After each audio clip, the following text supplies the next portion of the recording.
नमस्कार दोस्तों, मेरे YouTube चैनल शिक्षाप्रद कहानियों में आपका स्वागत है। दोस्तों, आज की कहानी है हृदय परिवर्तन। दोस्तों, कहानी शुरू करने से पहले आप लोगों से अनुरोध है कि मेरे चैनल को सब्सक्राइब जरूर करें और वीडियो को शेयर कर कमेंट कर मुझे बताएं ताकि मुझे अच्छे वीडियो बनाने में मदद मिले। तो कहानी शुरू करते हैं।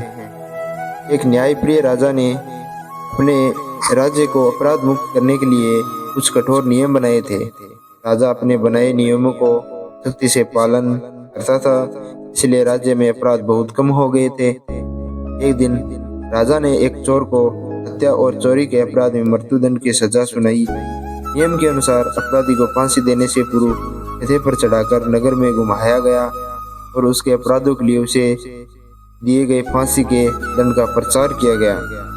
जब जुलूस राजमहल के सामने से गुजरा तो राजा और उसकी चारों रानियां ने भी उसे देखा।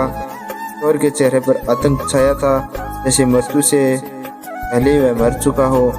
रानी के मन में उस बुरे काम करने वाले के लिए भी उमड़ आई और उसने सोचा, जीवन की खुशी पाने के लिए इस व्यक्ति ने चोरी की, हत्या की, लेकिन मिला क्या? मृत्युदंड। कुछ ही क्षण बाद यह इस दुनिया से उठ जाएगा।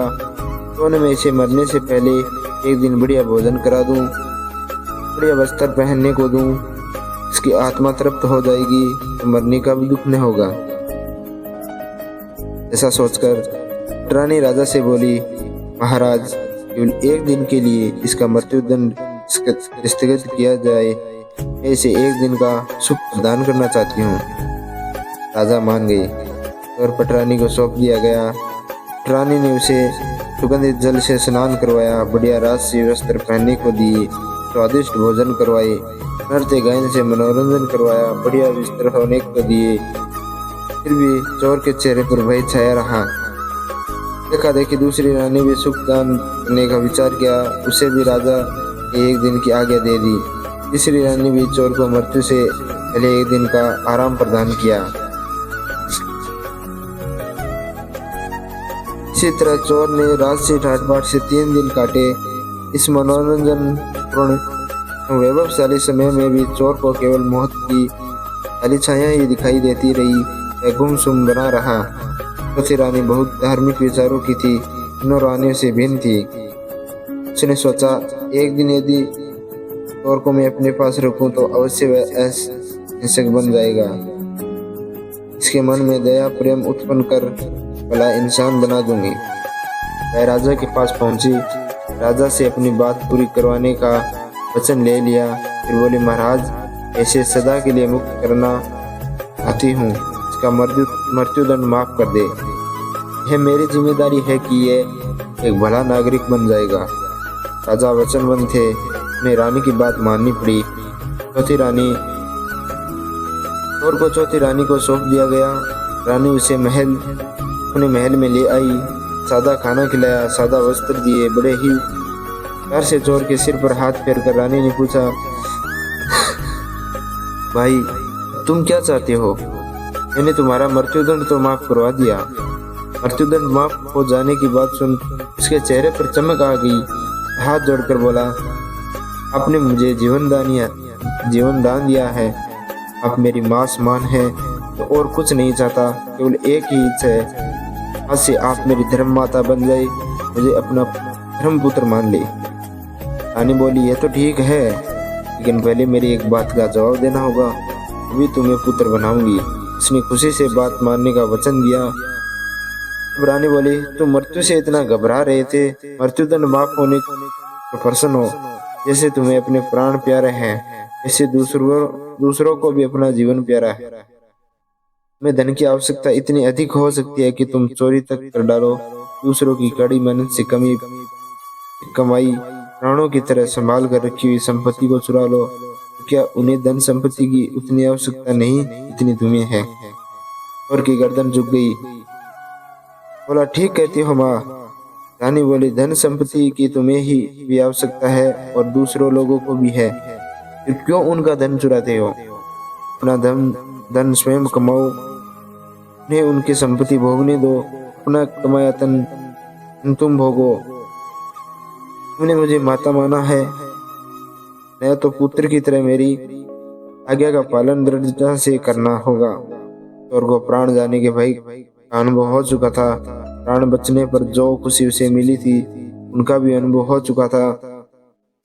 अब उसे प्राणों के मूल्य का पता चल गया था। वह तुरंत ही रानी के चरणों में गिर गया, गिड़गिड़ाते और रोते हुए प्रतिज्ञा की कि जो रानी माता आज्ञा देगी वह करेगा, चाहे कितना भी कष्ट क्यों न सहना पड़े। ये कहते हुए चोर की आंखों में आंसू की धारा बहने लगी। रानी बोली, इन आंसुओं से अब तुम्हारा मन निर्मल हो गया है। सुनो, तुम आज से किसी की हत्या नहीं करोगे, अपने प्राणों की तरह दूसरों के प्राणों का भी सम्मान करोगे, उनके प्राणों की रक्षा करोगे। चोरी चकारी लूटपाट बिल्कुल नहीं करोगे। आगे से एक भला इंसान की तरह जीवन बिताओगे, परिश्रम से कमाया धनी खाओगे, चाहे कमी ही क्यों न मिले। चोर ने सब मान लिया, वचन दे दिया रानी को। उसे राजमहल से विदा करने से पहले रानी ने चोर के बारे में सूचना दरबार में भेजी। चोर के हृदय परिवर्तन की बात सुन राजा हैरान रह गए। चोर को बुलाकर पूछा, चौथी रानी के पास साधारण भोजन खाकर भी तुम खुश रहे, क्यों? एक भले आदमी की तरह रहने का वादा भी किया, ऐसा क्यों? चोर ने कहा, महाराज, तीनों रानियों ने मुझे खुश करने की पूरी कोशिश की, फिर भी मेरे मन में कोई खुशी नहीं हुई। मृत्यु का भय क्षण बना रहा।